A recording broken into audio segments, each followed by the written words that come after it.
நம்ம டிடிஎஃப் வாசன் நடிச்ச IPL இந்த படம் லாஸ். முறுக்கி பாக்குறியா தங்கம்? நான் வேண்டாம் சொன்னேன், இவன் தான். பொதுவா ஒரு படம் லாஸ் ஆகிறதுக்கு பல ரீசன்ஸ் இருக்கலாம். ஆனா இந்த படம் லாஸ் ஆனதுக்கு ஒரே ரீசன் இந்த படத்துல ஒண்ணுமே இல்லங்கிறது தான். ஒண்ணுமே இல்ல. இப்ப சாம்பிளுக்கு ஒண்ணு காட்டுறேன் பாருங்க. அன்பு, காதோல். பொதுவா எல்லாரும் ரோஸ் கொடுத்துதான் ப்ரப்போஸ் பண்ணுவாங்க. என் மனசையே கொடுக்குறீங்க உங்களுக்கு. கோபம். ஆட்டத்தை சரியா முடிக்கணும்னா ஓட்டத்தை எப்ப வேகப்படுத்தணும்னு தெரியணும். அப்புறம் இன்னொன்னு ஏதாவது சொல்லணுமா?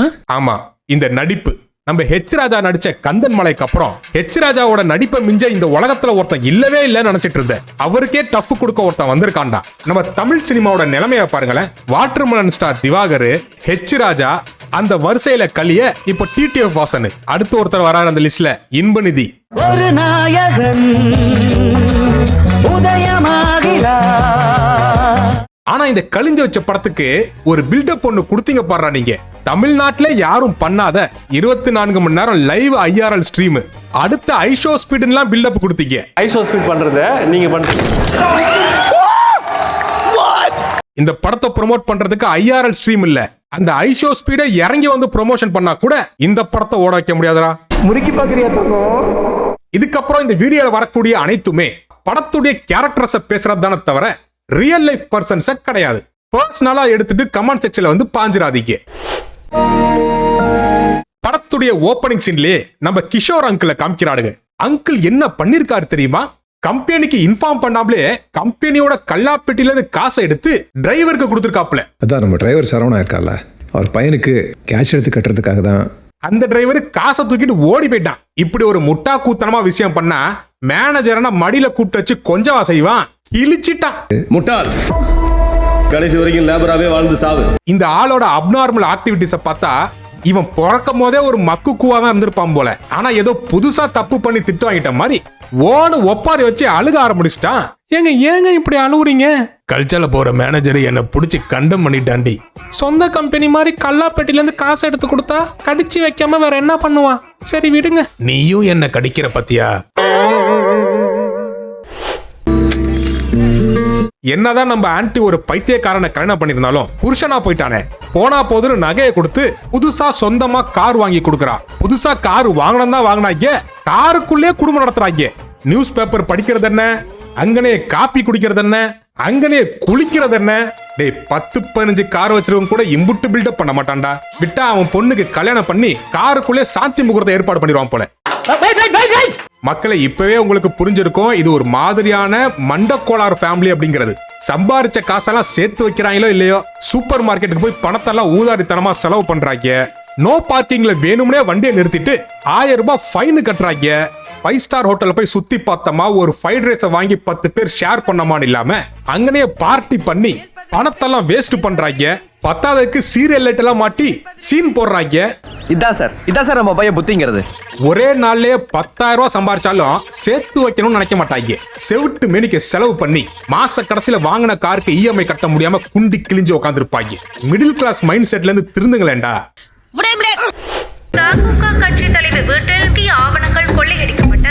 அடுத்து தாக்கூகா கட்சின்னு ஒரு கட்சியை காமிக்கிறாங்க. அது என்னடா இளவு தாக்கூகா? தவுட்டு கூமுட்ட கட்சியா?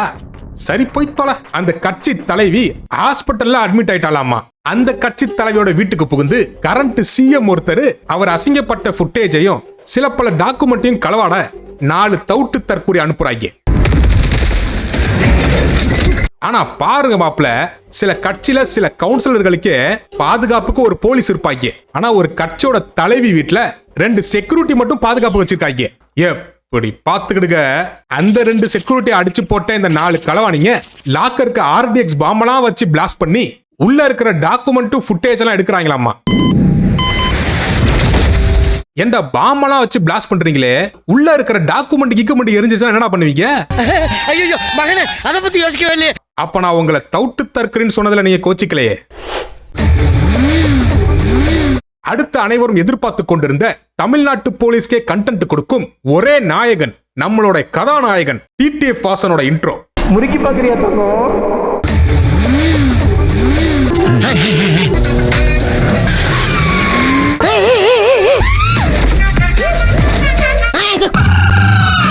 என்ன மச்சான் சைக்கிள்ல வர?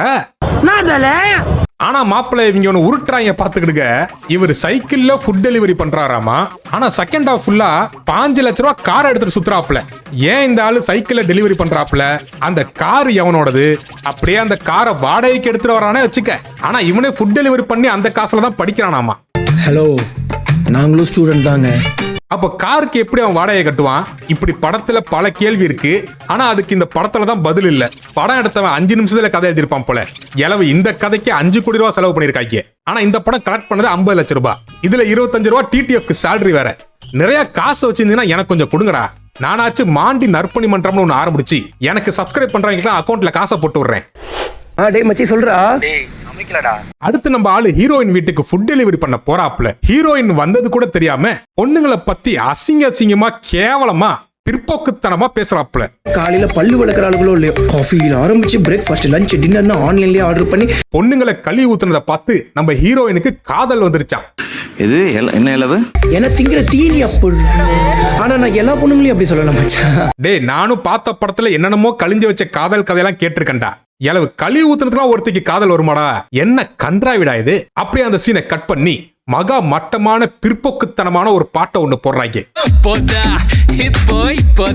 அந்த லிரிக்ஸ் எல்லாம் நீங்க கேட்கணுமே, வெறி மைத்தாகுது. அந்த காலத்துல எல்லாம் பொண்டாட்டி தன்னோட கணவனோட காலை தொட்டு கும்பிடுவாங்களாம். இப்ப இருக்கிற பொண்ணுங்கெல்லாம் வாஷிங் மிஷின்ல துணியை போட்டு பிக் பாஸ் பாக்குற ஆளுகளாம். உங்களுக்கு ஒரு பொண்ணு உங்க கால்ல அடிமையா விழுந்து கிடக்கணும். நீ குடிச்சிட்டு வந்து தூங்கிட்டு கிடப்ப, உன்னை எழுப்பி விட்டு காப்பியை கொடுக்கணும் கால்ல. அவ நீ கட்டிட்டு வந்த பொண்டாட்டியா இல்ல வேலைக்காரியாடா? இங்க என்ன விஜய் டிவி ராஜாராணி சீலை எடுத்துட்டு இருக்காங்க. அந்த காலத்துல மாமா கிட்ட பேசும்போது பயந்து பயந்து பேசுவாங்களாமா. ஏன் கடிச்சு வச்சிருவானா? இப்ப சாம்சங் போன் வாங்கி 2 சிம்ம போட்டு உம்மா குடுக்கறாங்களாம். இந்த கருமத்தை லிரிக்கா எழுதுனவன் பார்த்து டைரக்டாவே கேட்கிறேன், அவ உம்மா குடுக்கறா இல்ல உப்மா கின்றா? உமக்கு எங்க எரியுது? அடுத்து ஒண்ணு சொல்றான் பாருங்க. அந்த காலத்துல பொண்ணுங்க பட்டு புடவெல்லாம் சுத்திட்டு மகாலட்சுமி மாதிரி இருந்துச்சாமா. இப்ப கிழிஞ்ச பேண்ட போட்டுட்டு மேக்கப் ஃபுல்லா போட்டு பேய் மாதிரி சுத்துறாளுங்களாம்.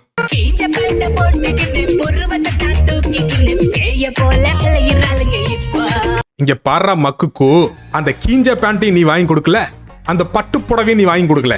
அவளுக சம்பாரிச்சு அவளுக்கு வாங்கிக்கிறாளுங்க, இல்ல அவங்க அப்பா அம்மா வாங்கி தராங்க. உனக்கு என்னடா பிரச்சனை? 2026ல இந்த மாதிரி லிரிக்ஸ் எடுத்து கழிஞ்சு வைக்கிறீங்களே, பேதில தாண்டா போவீங்க. பொண்ணுங்க ஒன்னும் பொருள் காட்சி இல்லடா, பட்டு புடவையை சுத்திட்டு நீங்க போய் சுத்தி பாக்குறதுக்கு. மறுபடியும் அவளை பார்க்கணும்னு நினைச்சுக்கிட்டே இருந்தேன். விதி எங்களை பார்க்க வச்சது. இந்த பயலுக்கும் ஃபுட் டெலிவரி பண்ற எங்களுக்கும் எந்த சம்பந்தமும் இல்ல. அவனை எங்கேயாச்சும் பாத்தீங்கன்னா வாடகை சைக்கிளை புடுங்கிட்டு விடுங்க.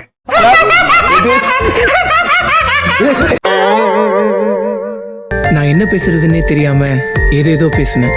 அவளும் பேசினா. அவ ஒரு கிறுக்குக்கு, நீ ஒரு லூசுப்பு. நீங்க பண்றது ஒரு லவ் சு. இத பாக்குற நாங்க ஒரு மக்குக்கு. இத எடுத்த டைரக்டர் ஒரு குசு. அடுத்து ஃபுட் டெலிவரி பண்ண போன இவரு அந்த பொண்ணுட்டே போன் நம்பர் வாங்கி நைட்டு 10 மணிக்கு மேல பாய பிளான் பண்றாப்ல. லாலிபாப்பு, ஜிஞ்சர் சிக்கன், இந்த ஆளாச்சு பாயதான் பிளான் பண்றான். அவ பாஞ்சிட்டா நைட் ஒரு லாலிபாப் டெலிவரி பண்றா அப்படின்னு சொல்லி லிப் டு லிப் அடிச்சிடறா. இப்ப ஏன் ஸ்டைல பாரு.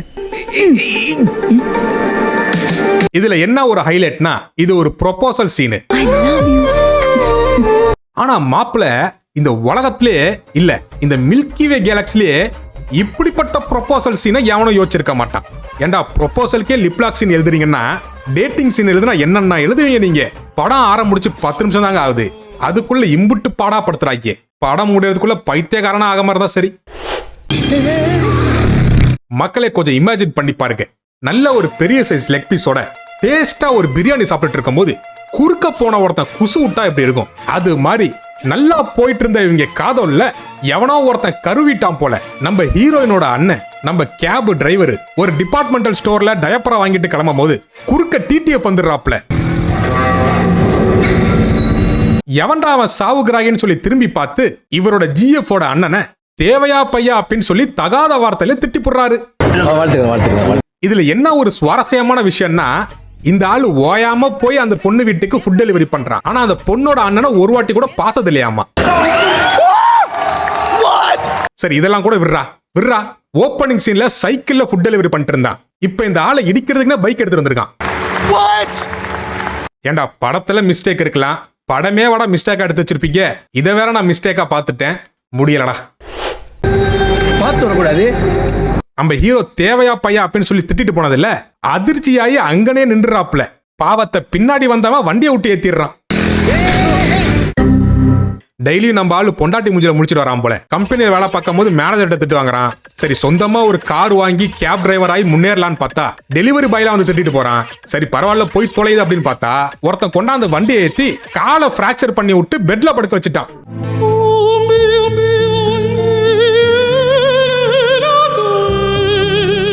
ஒருத்தனுக்கு சோதனைன்னு வந்தா இப்படி செவிட்டு மணிக்கெல்லாம் வரக்கூடாதுங்க. அப்புறம் கதையில என்ன நடக்குங்கிறது உங்களுக்கே தெரியும். நம்ம தேவையா பையா அப்படின்னு தேவையில்லாம திட்டினது நம்ம ஆளோட அண்ணன் தான் அப்படிங்கிறது தெரிய வந்துருது. இதுல ஒரு ஹைலைட்டான விஷயம் என்னன்னா, பின்னாடி ஒருத்தன் வண்டியை கொண்டாந்து விட்டான்ல, அவன் தான் கொண்டாந்து ஹாஸ்பிட்டல்ல சேர்த்திருக்கான். அப்ப இந்த படத்துல டிடிஎஃப் ஹீரோ இல்ல, இவன் தான் ஹீரோ. பாவம்டா அந்த ஆளை ஹீரோ ரோல்னு கூப்பிட்டு ஏமாத்தி வச்சிருக்கீங்க. ஐ எம் எக்ஸ்ட்ரீம்லி சாரிங்க. நான் ரொம்ப கரெக்டாக தான் வந்தேன். பில் அமௌண்ட் 25,000 கட்டிட்டேன். இந்த நகைச்சுவையில இந்த ஆளை காப்பாத்தி கொண்டாந்து ஹாஸ்பிட்டல்ல சேர்த்தால ஒருத்தன், அவனுக்கு கொஞ்சம் சிவிக் சென்ஸ் கம்மி போல. அவன் ஹாஸ்பிட்டல் வாக்கிங் போற வராண்டாலேயே தொழுதுட்டு உட்காந்துருக்கான். பைத்தியக்கார பையல, உனக்கு நமாஸ் பண்ண வர இடமே கிடைக்கலையாடா? அதான் நீ அந்த ஆளை சேர்த்து விட்ட ரூம் இருக்குல்ல, அங்க தொழு வேண்டியதானே. ஓ நீ அந்த பொண்ணுகிட்ட நமாஸ் பண்ணி மாஸ்க் காமிச்சு கேஸ் கனெக்ஷன் கொடுக்க பாக்குற. ப்ரோ அந்த பொண்ணுக்கு ஒருத்த ஆல்ரெடி LLR வாங்கி லைசன்ஸ் போட்டு வண்டியை ஓட்டிட்டான். நீங்க ஏன் ஆன்டியை ட்ரை பண்ணக்கூடாது? 25,000 கட்டிட்டேன். அதே மீறி ஏதாவது தேவைப்படுச்சுன்னா எனக்கு கால் பண்ணுங்க. 98. அடி பாவி, ஓன்ன குறுக்கோ போய் விழுந்ததுக்கு அவன் அடி பண்ணுவான். அவன் தான் ஏதோ பெரிய மனசு பண்ணி ஏதாச்சும் உதவி வேணும்னா கேளுங்கன்றான். அதுக்கும் சரி உங்க நம்பரை கொடுங்கன்றா பாருங்க. இவன் ஏண்டி ஃப்ரீயா ஃபுட் டெலிவரி பண்ண ஒருத்தன் மெடிக்கல் எக்ஸ்பென்ஸ்க்கு இன்னொருத்தனா? நல்லா இருக்குடி உங்க நாயம். கெட் வெல் சூன். காலில் அடிபட்டதுனால பெரிய இடம் கெட் வெல் சூன்னு பெருசா எழுதிட்ட. இதுவே ஒரு சிறிய பகுதியில் அடிபட்டு இருந்தா என்ன பண்ணிருப்ப? உடனே கமெண்ட் செக்ஷன்ல வந்து ப்ரோ பேட் வேர்ட்ஸ் பேசாதீங்க ப்ரோன்னு சொல்லிடாதீங்க. நான் சுண்டு விரல தான் சொன்னேன். எல்லாமே தப்பா புரிஞ்சுக்கிறது.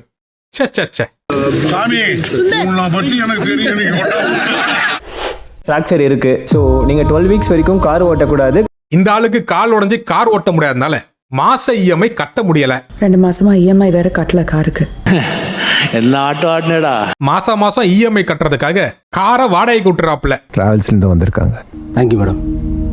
நான் அப்பவே சொன்னேங்க, கேட்டாதானே இந்த பய இஎம்ஐல கார் வாங்கினது மட்டும் இல்லாம கோட்டை வாடகைக்கு எடுத்து கூத்தடிச்சது, சுத்தி பார்க்க சூப்பர் மார்க்கெட் போய் சுமாரா இருக்கிற எல்லா பொருளையும் வாங்கி போட்டது, 5 ஸ்டார் ஹோட்டல்ல பார்ட்டி பண்ணது, ஜிக்னா லைட் எல்லாம் மாட்டி கார் பேட்டரியை காலி பண்ணது. இதெல்லாம் பண்ணாம ஒழுங்கா இருந்தா அடுத்த 3 மாசத்துக்கு இஎம்ஐ ஆச்சு கட்டிருக்கலாமா? சொன்னா எங்கெங்க கேக்குறாங்க. இவங்கள சொல்லி குத்தம் இல்ல, மிடில் கிளாஸ் மைண்ட் செட்டே அப்படிதான். அடுத்து ஒரு கன்றாவியான சீனு பாத்துக்கிடுங்க. ஹீரோயின் தவள் கட்டிக்கிட்டு நிக்குதுங்க. அவ தங்கச்சி அலங்கோலமா உட்காந்துருக்கா. ஆனா இதெல்லாம் டிவில இருக்கக்கூடிய கேமரா மூலியமா நம்ம டிடிஎஃப் ஒளிஞ்சு பாக்குறாப்ல. அப்ப நான் என்ன கலர் டவல் கட்டிருக்கேன் சொல்லு? Blue colour. என்ன கருமண்டா இதெல்லாம்? அவன் அவ ஆளதான் பாக்குறான்னா அவனோட கொழுந்தியாவையும். இப்படி ஒரு பொறுக்கி பையில யாராச்சும் லவ் பண்ணுவாங்களா? ஆனா இவ பண்ணுவா. உன்னோட மெயில் ஐடி பாஸ்வேர்ட் கொடுத்தல, அதை என் மொபைல் கூட கனெக்ட் பண்ணி பார்த்தேன். அப்படியே இந்த கேவலமான சீனோட லவ் பீக்குக்கு போய் டூயட் சாங்குள்ள போயிடுறாங்க. ஓசியில ஃபுட் டெலிவரி பண்ணவா, உன் அண்ணன் மேல பைக்கை விட்டு ஏத்தவா, உன் வீடியோவை ஊரு ஃபுல்லா காட்டவா, ஓடி போலாம் வாடி, ஓடி போலாம் வாடி. அவர் பயன்படுத்திய கார் குணசேகர் என்பவரது கார். இப்ப கர்ம கதை எங்க கழிஞ்சிட்டு இருக்கு அப்படிங்கறத பாப்போம். நம்ம தலைவன் ஏஜென்சிக்கு வாடகைக்கு கொடுத்த காரு ஆல்ரெடி லாக்அப் டெத் பண்ணி தலைமறைவா இருக்கிற ஒரு போலீஸுக்கான். அந்த போலீஸ் மாட்டிக்கிட்டான், காரை சீஸ் பண்ணிடுறாங்க. இதை கேட்டு கிஷோர் ஃபேமிலி பதறி போயிடுறாங்க. சென்னையை சேர்ந்த குணசேகரின் காரில் தான் இன்ஸ்பெக்டர் முத்துக்கருப்பன் பிடிபட்டுள்ளார். அந்த லாக்அப் டெத்தான பையன் யாருன்னா, நம்ம சிஎம் வீட்டுல நடந்த சீக்ரெட் பேச்சுவார்த்தைய சிசிடிவி மூலியமா ரெக்கார்ட் பண்ணவனா. அதனால இந்த போலீஸ் சிஎம்மோட அனுமதியோட தான் போட்டு தள்ளிருக்காப்ல. பையனை லாக்அப்லயே முடிச்சிட சொன்னாரு. சரி அந்த ஃபுட்டேஜ்ல அப்படி என்ன தாண்டா இருக்கு அப்படின்னு பார்த்தா, இவன் அந்த தாக்கூகா கட்சி தலைவி கிட்ட செருப்பால் அடி வாங்கியிருக்கான். ஏண்டா நீ செருப்பால அடி வாங்கினா கொல்ல வேண்டியது அந்த பையனை இல்லடா, உன்னோட தலைவிய தான். மாத்தி மறுகையா பண்ணது மட்டும் இல்லாம எங்க மாட்டிப்போங்கிற பயத்துல தப்பு தப்பா முடிவு பண்றாங்க. இப்ப உண்மைலாம் எங்க வெளில தெரிஞ்சிருமோ அப்படிங்கிற ஒரு பயத்துல நம்ம ஹீரோனோட அண்ணன் கிஷோருக்கும் இந்த கல்ச்சால போற போலீஸுக்கும் ஏதோ தொடர்பு இருக்கு அப்படின்னு சொல்லி மீடியால பரப்பி விட்டு நம்ம கிஷோரை போட்டு தள்ளிட்டோம்னா போலீஸை வெளில எடுத்துடலாம். அப்புறம் இந்த லாக்அப் டெத் மேட்ரு, சிஎம் செருப்பால் அடி வாங்கின ஃபுட்டேஜ் எல்லாம் மறைச்சிடலாம் அப்படின்னு சொல்லி நம்ம அண்ணன் கிஷோரை விசாரணைக்கு கூப்பிடுறேன்னு சொல்லி அடிச்சு தூக்க பிளான் பண்ணிருக்காங்க. அடி வாங்கின காரே அப்பளம் மாதிரி நொறுங்கிடுச்சு. அடிச்ச லாரிக்கும் டேமேஜ் அதிகமாவே இருக்கும். ஆனா உள்ள உட்காந்து டிராவல் பண்ண இந்த கிஷோருக்கு ஒரு சேதாரமும் இல்ல. இது உலகத்தோட 8வது அதிசயம்டா. உலகில் 7 அதிசயங்கள் 8வது அதிசயமே. இங்க ஒன்றும் பிரச்சனை இல்லை, நீ இன்னும் தூங்கலையா? இதுக்கப்புறம் ஒண்ணு காட்டுறாங்க பாத்துக்கிடுங்க. இந்த விஷயம் தெரிஞ்ச நம்ம டிடிஎஃப் 5 லட்ச ரூபா கார் எடுத்துட்டு வராப்ல. வாங்க ஒன்னா பேசிக்கிட்டே ஜாலியா போலான்னு. அங்கிள், நான் உங்களை தேவையா பையான்னு கேட்டது தப்புதான், தெரியாம கேட்டேன். நீங்க தெரிஞ்சே என்ன மன்னிச்சுட்டு நான் தெருவோரமா திருடிட்டு வந்த கார்ல கொஞ்சம் ஏறிட்டீங்கன்னா தென்பாண்டி சீமையிலே தேரோடும் வீதியிலேன்னு பாட்டு கேட்டுட்டே போயிடலாம் அப்படின்னு சொல்ல நம்ம மானங்கெட்ட கிஷோரும் அதுல ஏறி டிராவல் பண்ணிடுறாப்ல. மக்களே, நான் சொன்ன நம்ப மாட்டீங்க, இந்த படத்துல ஃபைட் சீன்லாம் வேற இருக்கு. அதுல நம்ம ஆளு போட வந்த கிஷோரை பொருளை எடுத்து போட்டு மாசா நிக்கிற மாதிரி ஒரு ஷாட் வச்சிருக்காங்க பாருங்க. குபீர் சிரிப்பு தான்.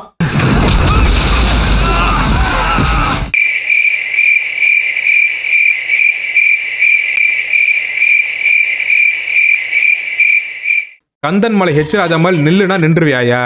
ஏதாச்சும் மூஞ்சில மாஸ் ரியாக்ஷன் கொடு. என்னங்கடா போங்கடா. நில்லுனா நிக்கிறாப்புல, பேசுனா பேசுறாப்புல, கிளம்புனா கிளம்பிடுறாப்புல. போங்கடா, கிளம்புங்கடா. இங்க நடந்தது எதையும் வீட்டுல சொல்லிடாத, ரொம்ப பயப்படுவாங்க. அடுத்து நம்ம ஆளு தென்பாண்டி சீமையிலே பாட்டை போட்டுக்கிட்டே விசாரணைக்கு கரெக்டா ஆஜராயிடுறாங்க with the help of our TTF. ஆனா அங்க ஒரு பெரிய போலீஸ் ஒருத்தன் வந்துடுறான். அவன் வந்து அடிச்சு நம்ம கிஷோரை இழுத்துட்டு போறாப்ல. அது வரைக்கும் கூட இருந்து எல்லாம் பண்ணி காரெல்லாம் ஓட்டிட்டு வந்த டிடிஎஃப் அந்த பெரிய போலீஸ் வந்து அடிச்சு இழுத்துட்டு போறான். ஒரு ஃப்ரேம்ல கூட இல்ல. யோ, எங்கயா போன? போலீஸ பார்த்தோன்னு ஓடிட்டியா? யோ, அது டம்மி போலீஸியா? ரியல் லைஃப்ல நம்ம ஆளு கேஸ் வாங்கி வாங்கி டம்மி போலீஸ பார்த்தால நம்ம ஆளு தெரிச்சிடுறான். முறுக்கி பாக்குறியா தங்கம்? இப்ப நம்ம கிஷோர் அங்கிள் கஸ்டடியில எடுத்து கொடுமைப்படுத்துறாங்க. அந்த கொடுமையெல்லாம் பார்க்கும் போது எனக்கு என்ன தோணுச்சுன்னா, நீ பேசாம அந்த சிடுமூஞ்சி மேனேஜர்ட்டே வேலை பார்த்திருக்கலாம்னு தோணுச்சுடா. சொந்தமா தொழில் செஞ்சு முன்னேறலாம்னு சொல்லி ஒரு காரை வாங்கி பாவம் யாரு மூஞ்சில டெய்லி முழிக்கிறான்னு தெரியல. இப்போ ஸ்டேஷன் வரைக்கும் வந்துட்டான் பாவம்.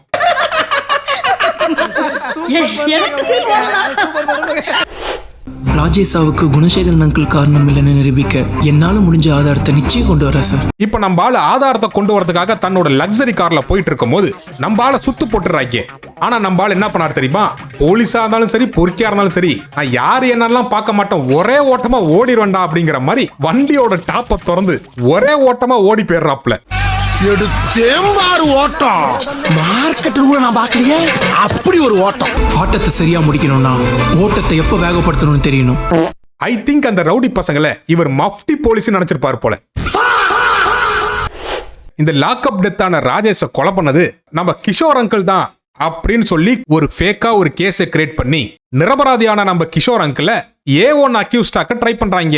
இவருடைய காலுடைய காரணமா இருந்த ராஜேஷ பழி வாங்கணும்ன்ற எண்ணத்துல இருந்தாரு. அப்பதான் நம்ம டிடிஎஃப் இன்ஸ்டாகிராம் நோடிட்டு இருக்காப்ல. இன்ஸ்டாகிராம்குள்ள ஒரு வீடியோ வந்திருக்கு. இந்த போலீஸ் எல்லாம் சேர்ந்து நம்ம கிஷோர் அங்கிளோட குடும்பத்தை டார்ச்சர் பண்ண வீடியோ. அந்த வீடியோ கொண்டு போய் ஜட்ஜிட்ட காமிக்கிறாங்க. ஜோடிக்கப்பட்ட பொய்யான வழக்கு என்றும் நிரபராதி என்று தீர்ப்பளித்து அவரை விடுதலை செய்கிறேன். அப்புறம் நான் சும்மா விளையாட்டுக்கு சொன்னேன், அது இன்ஸ்டாகிராம்ல வந்த வீடியோ இல்ல. இந்த 420 காஜுக்காக இவன் ஆளு வீட்டுல டிவில இருக்கிற கேமராவை ஹேக் பண்ணான் தெரியுமா? அதுல இருந்து எடுத்த ஃபுட்டேஜ். இதுக்கு நான் சொன்ன காமெடி எவ்வளவு பரவாயில்ல பாத்தீங்களா? இதுவே பெரிய கிரிமினல் நாட்டுக்கு இது இன்னொருத்தன் கிரிமினல் இல்லைன்னு ப்ரூவ் பண்ணிட்டு இருக்கு. கலிச்சாலா. இந்த படத்துக்கு முதல் எதுக்குறா டிடிஎஃப்? ஒரு சிசிடிவி கேமரா பார்த்து முடிக்க வேண்டிய கேஸ்ரா இது. இதுக்கு எதுக்குறா டிடிஎஃப் வராரு? எதுக்கு அந்த கிளைமேக்ஸ்ல இன்ஸ்டாகிராம் வீடியோ கொண்டு போய் காட்டவா? சரி, அந்த இளவு சிஎம் என்னடா ஆனா அப்படின்னு கேட்டீங்கன்னா, நம்ம டிடிஎஃப் அது எல்லாத்தையும் சேர்த்து மீடியாக்கு அனுப்பி விட்டுறாராம். மொத்தத்துல இந்த ஐபிஎல், இந்த படம் லாஸ், படம் எடுத்தவன் லூசு, டிடிஎஃப் மட்டும் தாண்டா மாசு. ஒரே ஒரு இன்ஸ்டாகிராம் வீடியோ காமிச்சு 25 லட்ச ரூபா வாங்கியிருக்கியேனே, நீ மாசு தானே? முறுக்கி பாக்குறியா தங்கம்?